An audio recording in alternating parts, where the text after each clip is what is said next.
aliyepita ni wewe ndio wakaje. Lakini kumbe kule kwenu ni madhabahu yamejipanga baada ya nyingine. Watu hawafanikiwi, wamesoma kweli, lakini hakuna kazi.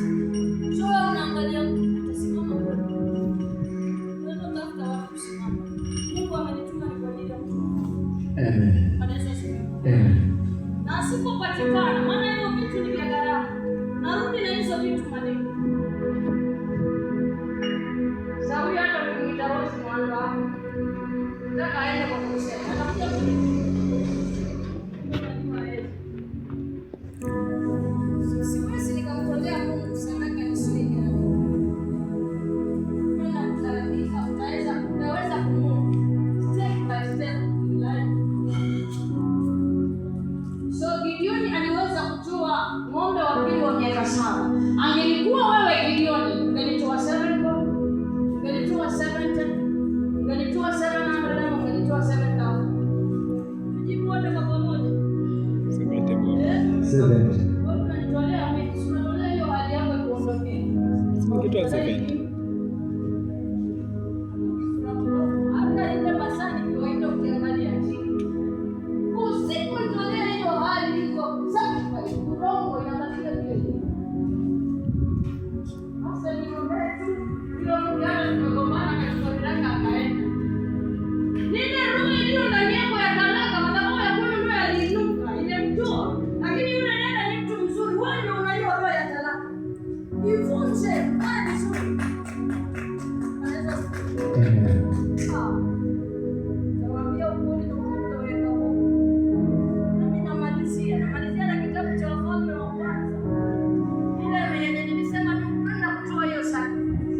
Wafalme wa kwanza 19:19 mpaka 21. Wafalme wa kwanza 19:19 mpaka 21. Na wengine hiyo ibada imewajabisha, lakini kuna mwingine amebarikiwa.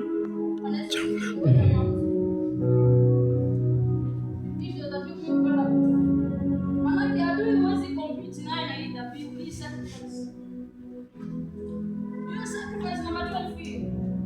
So number 12, we call it a number of leadership. It is a number of leadership. So when you give out sacrifice, number 12, you receive leadership in your life, leadership in your place, in your family, leadership in everything that you are doing. Utawala, yani nyota ya utawala. Kwa mimi last one word. Kabla hawajafanya mkutano wowote, lazima waniite mimi. Siri ni nini? Tuambie nienda wapi kwa waganga. Sacrifice. Sacrifice number 12. Nani alitoa? Alikuwa ni Elisha. Alilipa gharama kuwachinja ng'ombe 12. Hata sio aliwapangaje hao ng'ombe.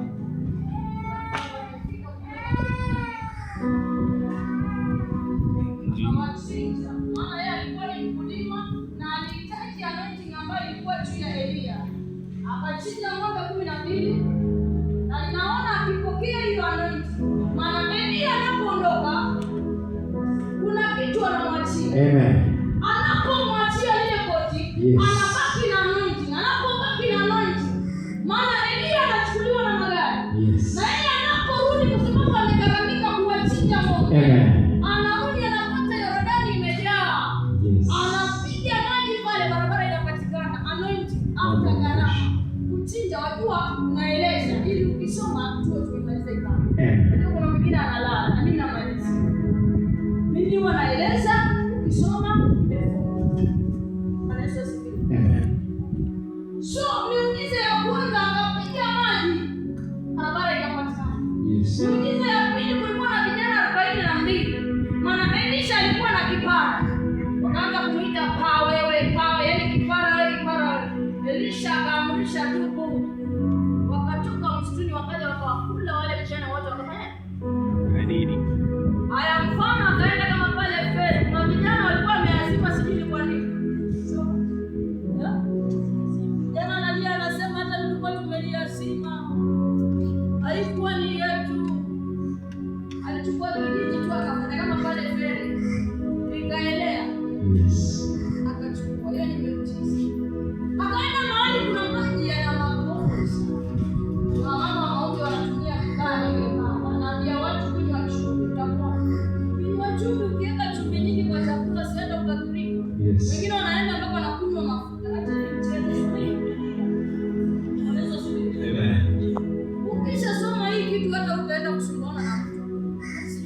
kanisa fulani na mama kanisa unahama kanisa kwa sababu ya mchango. Huko penye unapokea pia bado wana mchango. Amen. Ungelivumilia hapo. Yes. Ukamalizana na ukatulia. Amen. Maana hata ukikimbia hapo, hata uko Kongo malini tuko mchango. Ndio. Hata ukienda Peketoni wako na mchango. Ndio. Na hata kama si mchango wa kujenga, kuna mtu pale anafanya harusi. Lazima uchange. So wewe endelea kukimbia mchango na hakuna kanisa lenye halina mchango. Ndio. Na hata kama si harusi, mwezi wa Disemba lazima wanunue mbuzi wana nini? Wanapata. Wana sherehe. Yes. Wanakimbia. Kuna mahali penye hakuna mchango. Kila mahali tuko na mchango. Safadhali ungelitulia kanisa moja na kuzunguka kwa mama maombi. Maana akikwambia yule kijana atakupenda, tunaenda uniletee kitu fulani. Wewe wabeba kushika kichwa chako kuchukua nyota yako. Kufunga anga yako mpaka hata uote. Yes. Kila mmoja anakushika kichwa chako. Nitolee mapepo. Unachosikia. Amen.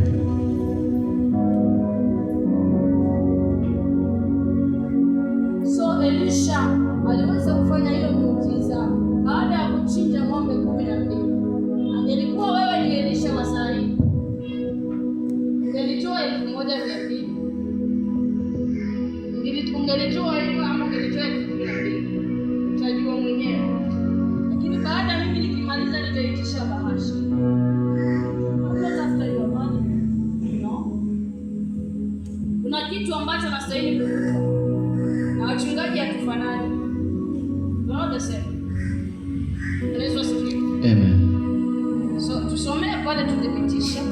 Tutaje hao ng'ombe tuone kweli wako. Hiyo namba 12 kweli yapatikana. Biblia inasema basi akaondoka huko akamkuta Elisha mwana wa Shafati aliyekuwa akilima, mwenye jozi za ng'ombe 12 mbele yake, na yeye mwenyewe alikuwa pamoja na lile la 12. Eliya akapita karibu naye, akatupa vazi lake juu yake.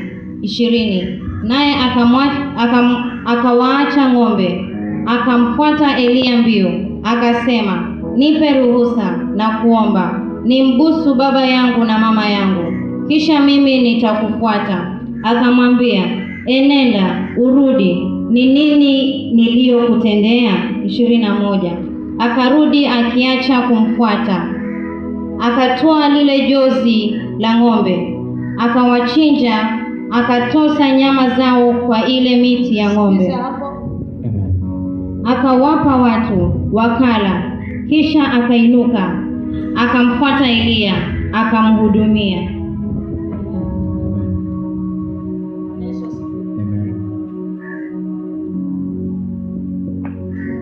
So akachinja ng'ombe akawapa watu wakala, yeye akamfuata Eliya. Kama vile wewe utakavyotoa dhabihu, uondoke uende nyumbani ukamsikilize Mungu. Na mtu anapotoa dhabihu, ukilalamika utapata nini? Yes. Ukilalamika, kuna siku niliwahi toa sacrifice ya miaka yangu. Niliniuma mpaka leo bado inaniuma. Huwa nasema ningechukua hiyo pesa nikaenda tu nikafanya kitu fulani. Nilikuwa na miaka 35, nikaenda nikachukua pesa nikatoa sacrifice.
wafagii wakanini, ngoja shida ipate.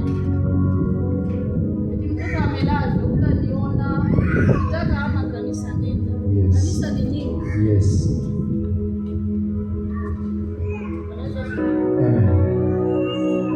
Shughulikieni kwa sababu kunalo jambo linaweza likakupata. Kile kitabu cheusi jina lako liko pale. Mafungu yako ya 10 unatoa wapi? Yatakapopata kule barabarani tutaangalia wapi? Kwa nini ni vile mnababa kuna hizi vitabu watu tunaangalia sisi. Unafanyaje, unaattend vipi ibada? Yesu asifiwe.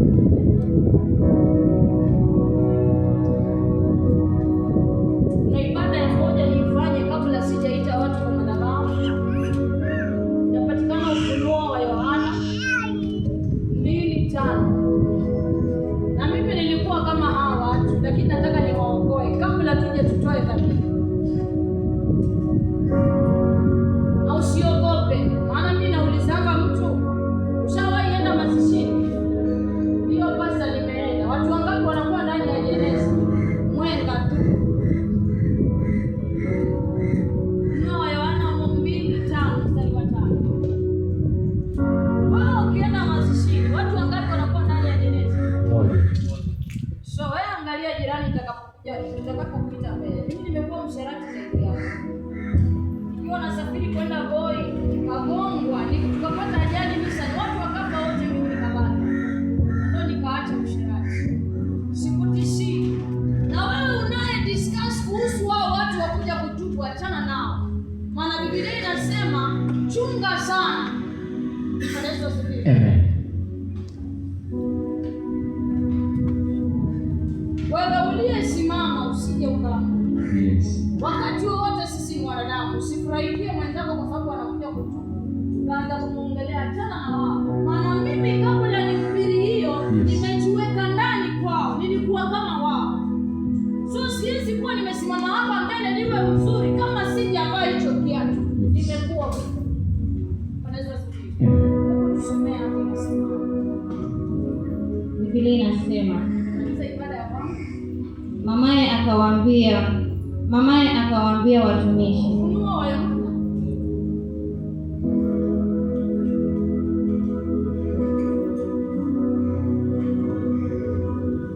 Ufunuo wa Yohana 2:5. Inasema akishakosea hivyo, kama wewe ulishafika unasoma. Unasema watu wawe kwenye ibada, usiniachie mwili wako ibadani. Yes, mama nisomee. Achana na hiyo mic. Sasa. Yes, somee. Yes.